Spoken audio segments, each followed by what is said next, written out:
નમસ્કાર, આપ જોઈ રહ્યા છો નેશન પ્લસ ન્યૂઝ. હું છું આપની સાથે હિલ પંડ્યા. વડોદરાના ઐતિહાસિક લહેરીપુરા ગેટ નીચે જાહેર રસ્તા પર ટ્રાફિક રોકીને ફોટોશૂટ અને રીલ્સ બનાવવાનો વિડીયો વાયરલ થતા જ સિટી પોલીસ એક્શન મોડમાં આવી છે.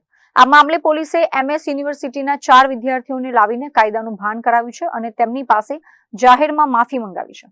સોશિયલ મીડિયા પર વાયરલ થયેલા વિડીયોમાં સ્પષ્ટ જોઈ શકાય છે કે વડોદરાના સૌથી વ્યસ્ત ગણાતા MG રોડ પર લહેરીપુરા ગેટની નીચે એક યુવતીનું શૂટિંગ ચાલી રહ્યું છે. નવાઈની વાત એ છે કે જાહેર માર્ગ પર વાહનોની ભારે અવરજવર હોવા છતાં આ શૂટિંગ કરવામાં આવી રહ્યું હતું. એટલું જ નહીં, શૂટિંગમાં કોઈ વિક્ષેપ ન પડે તે માટે એક યુવક માંડવી તરફથી આવતા ટ્રાફિકને ઈશારા કરીને રોકી રહ્યો હતો અને લોકોને સાઈડમાંથી જવા મજબૂર કરતો હતો. આ વિડીયો વાયરલ થતા જ લોકોમાં ભારે રોષ જોવા મળ્યો હતો અને ટ્રાફિક સુરક્ષાને લઈને સવાલો ઉભા થયા હતા. સમગ્ર મામલો પોલીસ સુધી પહોંચતા જ સિટી પોલીસે તાત્કાલિક કાર્યવાહી કરી આ કૃત્ય આચરનારા MS યુનિવર્સિટીના 4 વિદ્યાર્થીઓની અટકાયત કરી હતી.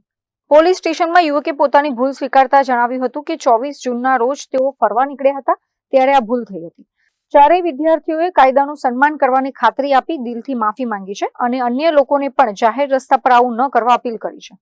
અમે લોકો 28/6/2026 ના રોજ સિટીમાં ફરવા નીકળેલા ત્યારે લહેરીપુરા ગેટની નીચે ફોટોશૂટ કરાવ્યો ત્યારે માંડવી તરફથી આવતા ટ્રાફિકને યુગે ઈશારા કરીને ડ્રાઈવર કરેલું. એની અમે 4 જણાથી માફી માંગીએ છીએ અને શર્મિંદા છીએ કે આવી વસ્તુ અમે ભવિષ્યમાં કોઈ નહીં થાય એની બાંહેધરી આપીએ છીએ અને લોકોને અપીલ છે કે આવું કૃત્ય તમારે જાહેરમાં કરવું નહીં ને કાયદાનું માન સન્માન જાળવવું.